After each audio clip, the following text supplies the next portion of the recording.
Eu particularmente acho que é arriscado você comprar Banco do Brasil. E vou te dizer o porquê. Porque o Bradesco é o banco de pior qualidade.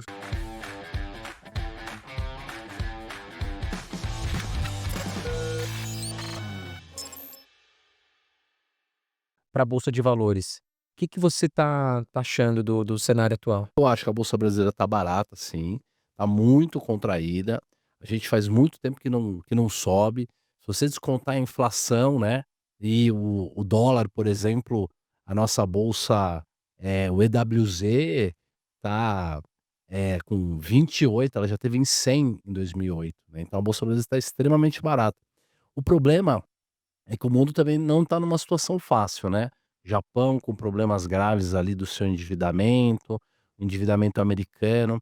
Então, se a gente isolasse o Brasil só com essa questão de que, se a situação piorar muito, o governo, eh, perde popularidade, provavelmente não se reelege, isso é bom.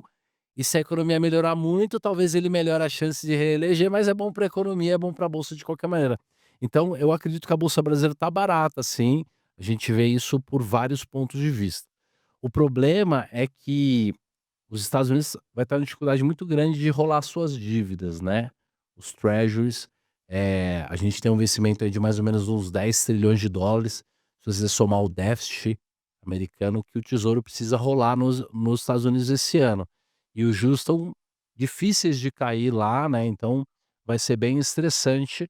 E aí a gente tem entre setembro e outubro, aprovação do orçamento na Câmara, tem também o teto, a dívida que vai bater no teto lá, vai precisar fazer uma aprovação de um novo teto, tudo isso é bem estressante. A gente já tem uma recessão lá fora meio encomendada, agora com a questão das tarifas também, né, o Trump volta a tarifa, mas o chinês, alguém que vai montar um negócio e vai fazer um contrato com uma empresa chinesa, não vai fazer agora, porque não sabe o que vai acontecer amanhã. Então a economia mundial está paralisando, então o Brasil pode novamente, né, na hora que tá tudo certo, a gente tem um problema no mundo. Eu me lembro, em 2008, quando a gente teve o crash, né, a crise, do sistema financeiro, da hipoteca lá nos Estados Unidos, o Brasil teve um investment grade dia 31 de maio, e nós tivemos um crash em setembro. E aí tinha um estagiário, o Caio Chatal, ele comprou Vale acima da máxima. Ele comprou no aftermarket. Nossa. Então o Brasil é meio assim. Então a máxima histórica era 51, ele pagou 51,50. Naquele dia 31 de maio, lá, sei lá, 30 de maio, porque depois, no dia seguinte, o mercado caiu e não voltou mais. Então, a gente está numa situação crítica, porque o Brasil tá barato, lá fora, se a gente não tiver nenhum problema também, a bolsa americana pode voltar a subir, mas o mundo hoje deve muito, né. Depois eu posso explicar um pouquinho mais a situação da economia mundial, da dívida, tal, mas eu acho que, assim, a bolsa brasileira, né, respondendo de maneira objetiva, está barata. A gente viu aí as ações do Banco do Brasil desabarem aí, né, num pregão foi 13% e nos últimos dias 20%, né.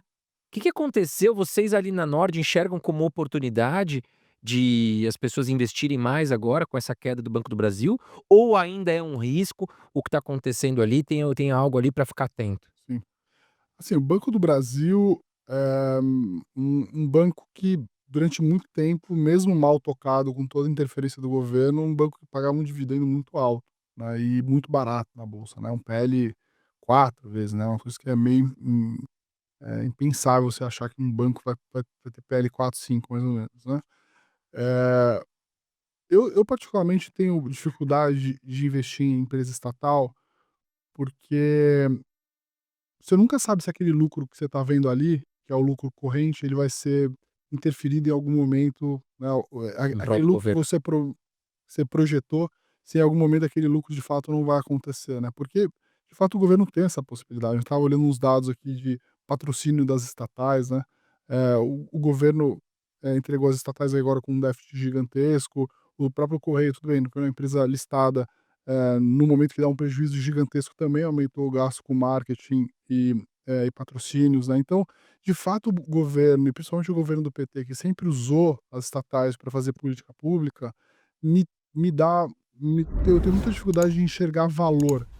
Tem um conceito no no uma forma, fundamentalista de se aquilo lá realmente é valor, ou se é um value trap, né. Value trap é quando você acha que, de fato, ali tem um valor, mas ele tem uma pegadinha. Aí eu acho que as estatais têm um pouco dessa questão da pegadinha. Você nunca sabe, de fato, né, em que momento e em qual magnitude o governo vai lá e vai raspar um pouco daquele resultado. Foi engraçado que uns dias antes de sair o resultado, a presidente do Banco do Brasil divulgou que ia atrasar porque ela estava numa viagem, né, o que é uma coisa que eu nunca vi no mercado financeiro. Eh, não me recordo ver uma empresa fazer isso, ainda mais uma empresa como o Banco do Brasil, que é gigantesca, né, um banco, né, que é uma coisa bastante séria, né.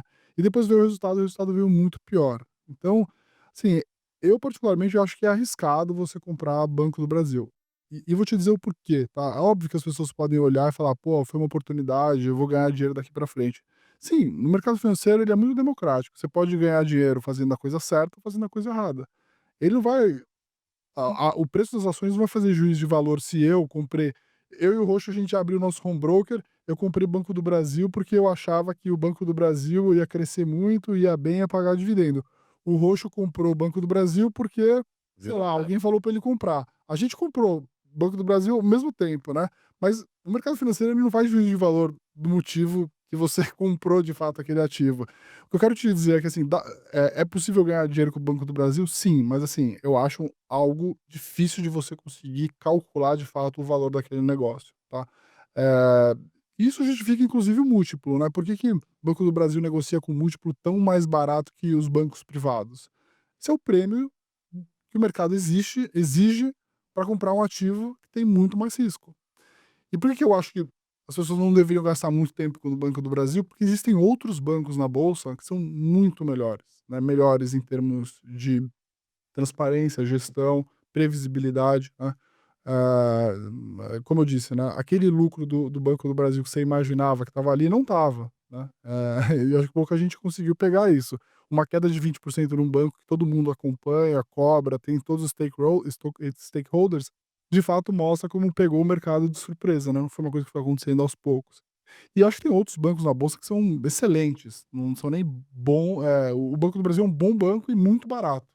Existem na bolsa brasileira excelentes bancos ainda num preço justo, né, então, a gente gosta bastante de Banco Pactual, que é um banco que tem um ROI bastante alto, 22% de ROI, cresce todos os anos, cresce top line, cresce lucro, e é um banco relativamente barato ainda, se for comparado ao à qualidade do ativo que ele tem. Banco Inter é outro banco que a gente também tem lá, é um banco digital, que cresce como banco digital, mas que tem valuation de banco, incumbente, que a gente fala, né, tem um valuation aí próximo do que o Itaú negocia, sei lá, 10, 12 vezes lucro, né, então são bancos. Então, por isso que eu acho que não vale muito a pena gastar muito tempo com o Banco do Brasil, sinceramente, assim, vai ser um banco que vai ser sempre barato, vai pagar sempre lá um dividend yield alto, mas vira e mexe você vai bater tua cabeça Surpresa. com surpresa, né. Talvez as surpresas ficaram um pouco para trás, dado que ela já aconteceu agora, né, com 20% de queda, talvez, assim, eu acho que o downside seja pequeno. Agora, se vier um Tarcísio, aí Banco do Brasil deveria negociar 2 vezes o que vale hoje na bolsa, não tenho a menor dúvida. Pela chance de privatização. Pela só chance de não interferência Não tem do governo, mutreta, é. né. Ah, tá. Acho Um que passo antes, porque se privatizar então dobra, né. mais que dobra. Aí sim, se acho que a privatização é uma coisa muito difícil, né, no Brasil. Em todos Existem casos mais difíceis e menos difíceis, dá pra dizer assim, né. Mas todos são difíceis, não tem fácil, ou é mais difícil ou menos difícil. Petrobras é um negócio muito difícil, né, uma empresa gigantesca, com muitos stakeholders aí, enfim, mas pensando que você vai ter transição energética, a melhor coisa que o Brasil poderia fazer era privatizar a Petrobras, né, então, mas enfim. Agora, houveram já algumas privatizações até recentes na bolsa, né. Eletrobras Petrobras foi um caso que surpreendeu, né, surpreendeu, pelo tamanho. algumas estatais não do governo federal, mas de alguns estados também foram privatizados e isso funcionou bem, né. Eh, mas enfim, eu acho que o Banco do Brasil, assim, é um bom banco, muito barato, mas que, assim, é difícil você entender onde está de fato ali o valor. Acho que se as pessoas gostam de bancos, entendem como é que funciona essa dinâmica, procuraria bancos de mais qualidade, pagaria um pouco mais caro em termos de múltiplo, mas com uma previsibilidade muito maior. O que você acha, Jorge? Você gosta de Banco do Brasil, das ações do Banco do Brasil? Então, eu gosto, mas como o Breno falou, tudo é uma questão do relativo, né. Tem tanta coisa barata na bolsa brasileira, né, tem tanta coisa que tá tão contraída, pô, small caps caíram 60%, 70%, aí tem umas coisas que estão então assim, o Banco do Brasil é muito incerto, né. Esse governo atual ele tem realmente muita capacidade de destruir valor, de tentar achar aí nesses últimos 2 anos onde é que tem, né, algum dinheiro guardado ali para eles tentarem de alguma maneira, tirar. Eu, não digo que Tô lembrando aqui, desculpa, hoje ok. eu estava lembrando aquela briga que o Lula arranjou com a Petrobras na hora de pagar os dividendos. É, sim. Mandou o presidente embora, passou 3 meses, colocou uma outra pessoa lá e pagou os Pagou dividendos. de Então novo, você assim, descobriu que era a única que era o melhor negócio, né, o governo ia receber. né, ele descobriu que o governo é o maior. Maior acionista da Petrobras. Poderia usar o dinheiro dos dividendos para. É muito amadorismo, né, é um absurdo. Eu me lembro das privatizações dos anos 2000 ali, né, 97, da Telebrás, né, e pô, as pessoas compraram ações da Telebrás no começo dos anos 90 por R$ 1, assim, ela foi privatizada a R$ 180. Eu me lembro do Banespa, o Banespa ele foi, eh, limpo ali, né, ajustado ali pelo governo do estado, ele custava R$ 1, né, o Santander comprou o Banespa por R$ 200. Então assim, destrava muito o valor da sociedade você privatizar. Então, Banco do Brasil daria para comprar um pedacinho pequeno, mas, foi o que o Bré falou, tem muita coisa barata. O BTG é uma máquina, né, de fazer dinheiro e o Inter mesmo os Itaú, né. o meu Santander também, então eu acho que Vocês não citaram Bradesco, ficaria nenhum dos dois. Acho que o Bradesco é o banco de pior qualidade aí. Apesar de tá passando lá por um turnaround relevante, acho que tá entregando até, um resultado legal aí nos últimos trimestres e tal. Mas é aquela coisa, né, o Rocho falou aqui, o bolsa, basicamente, você acaba comparando muito os ativos, né, ativos, gestão.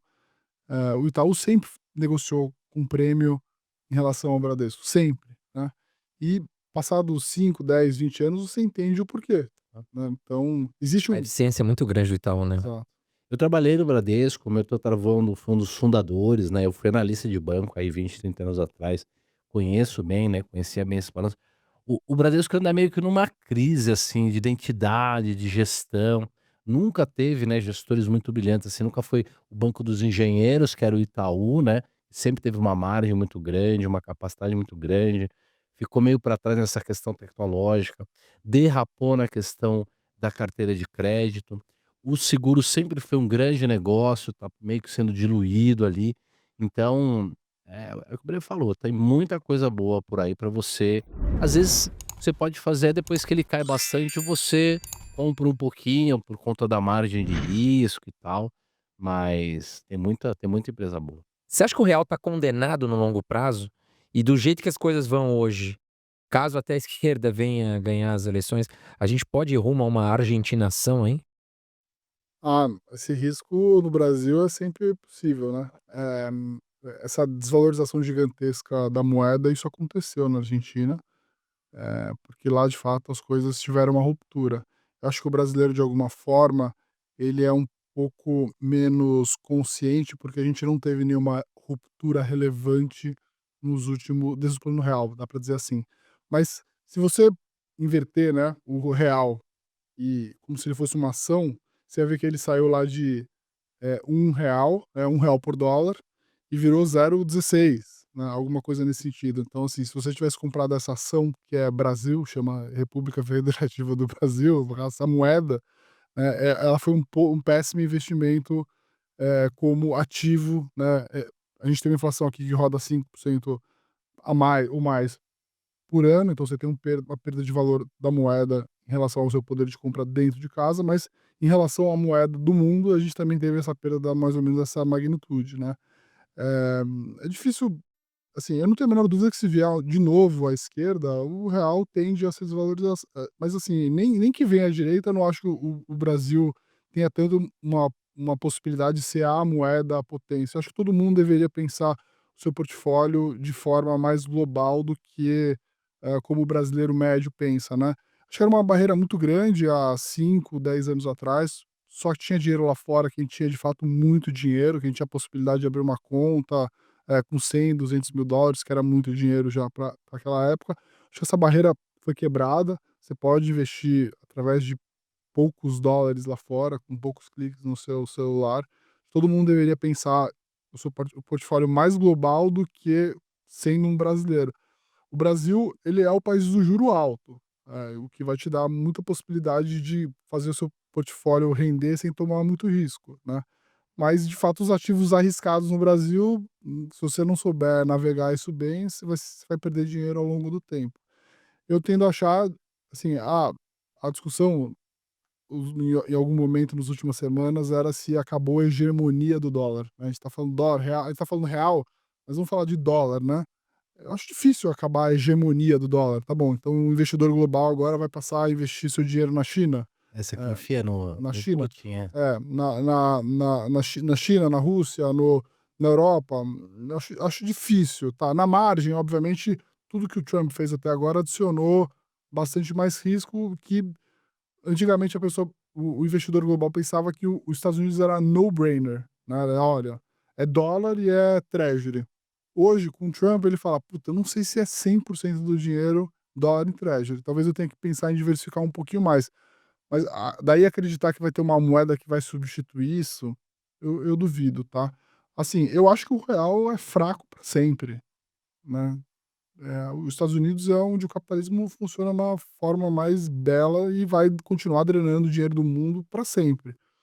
A gente vai ter solavancos, né, e eu vejo muito isso no comportamento das pessoas que são inclusive os nossos clientes lá, né, então o dólar tá a 6,20, as pessoas querem mandar dinheiro para fora. Começa a cair, as pessoas acham que vai para 5, né, então, esse comportamento ele é bastante latente no brasileiro, né, ele tá mais preocupado em mandar dólar quando o dólar dispara para cima do que quando ele vem caindo.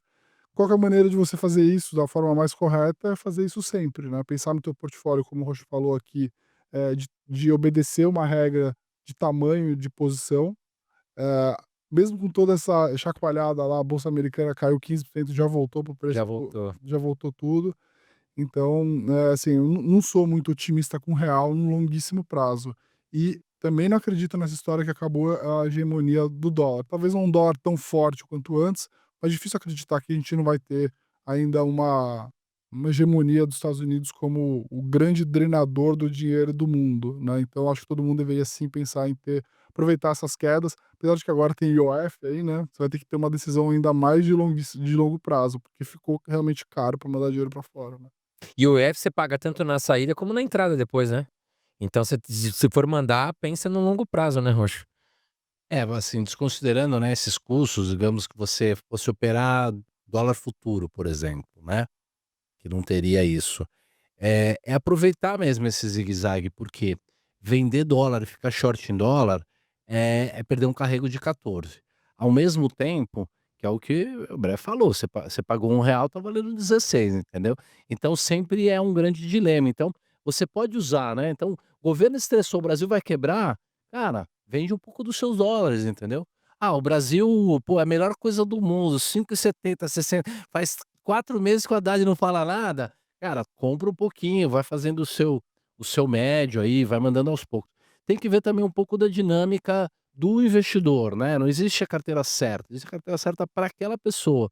Então tem que ver se o que ele gasta é mais dolarizado ou é mais em real, se a renda dele é em real, se ele pensa em morar fora, então tem que dar um pouco uma adequada aí com o fluxo de caixa dele, mas internacionalizar o portfólio, como falou o Bré, eu acho que é indiscutível, assim, precisa. A conta que a gente já fez é que, como brasileiro, você deveria ter pelo menos 20% do dinheiro fora. Seja por uma ótica de quanto que você gasta no dia a dia e quantos dos ativos que você gasta no dia a dia estão dolarizados, que é desde o alimento até o iPhone, por exemplo, Ah, o né. o Instagram, E isso isso muda também de classe para classe, mas dá para dizer que as classes mais pobres, eles em tese deveriam ter dólar para se proteger, porque aí tem um coeficiente de inflação muito grande em alimentos, né. Isso são estatísticas que até a GV fez, né, então, quanto a sua vida é impactada por dólar, por diferentes classes sociais. Quanto mais pobre, mais impactado, porque dentro da cesta de consumo tem muito alimento, e o alimento é em dólar. E nas classes mais altas também, você é muito impactado, que aí você consome muitos serviços, né, em dólar ou bens em dólar também, né, não tanto alimento, né. Então a conta é mais ou menos essa, você deveria ter algo em torno de 20%. E tem uma outra beleza dos 20%, é que por volta de 20%, se você carrega essa posição em várias janelas, ele aumenta o teu retorno, reduzindo um pouco o teu risco da carteira como um todo. Então tem essa beleza também de, além de te proteger ao longo do tempo, mas ele também vai te gerar um retorno melhor para o portfólio, né? Principalmente se você considerar aí que taxa de juros lá fora vai rodar em torno de 5%, a bolsa americana, em tese, rende algo em torno de 10% ao ano, nos últimos cento e tantos anos. Então você consegue ter uma diversificação com proteção e uma melhor retorno no seu portfólio ao longo do tempo. Além do que, eu acho que as pessoas têm que entender que não é só você comprar o dólar, você pode investir na bolsa americana, né, É, que lá estão as melhores e maiores empresas do mundo. Então a gente falou aqui de você olhar no seu dia a dia o que que você, por exemplo, aqui, o Roxo acabou de tomar uma Coca-Cola, a gente tá aqui no YouTube, que é um produto do Google, né, e se eu tô aqui com o iPhone, olhando aqui para fazer a entrevista com vocês. Tudo isso, a gente tá olhando empresas que têm ações lá nos Estados Unidos, que a gente pode ser sócio, como o Breia falou hoje, com 1, 2, $3. E se for Não tem uma mais aquela barreira de antigamente, né. se for uma estratégia de longo prazo, aí você consegue fazer coisas oportunistas. Não você reagir a uma notícia, de maneira, exagerada, comprando na alta, porque, agora é a crise no Brasil, mas o inverso, entendeu? Você, o dólar subiu bastante, entendeu? Então você não vai comprar agora, você segura. Aí daqui a pouco ele dá aquela voltou para o suporte da tendência de alta, porque eu nunca me arrependi de comprar dólar, né, basicamente ele vai ainda aí numa linha de tendência de alta, às vezes ele bate no suporte, então bateu no suporte ali, você fazer aquela entrada, né. Exatamente.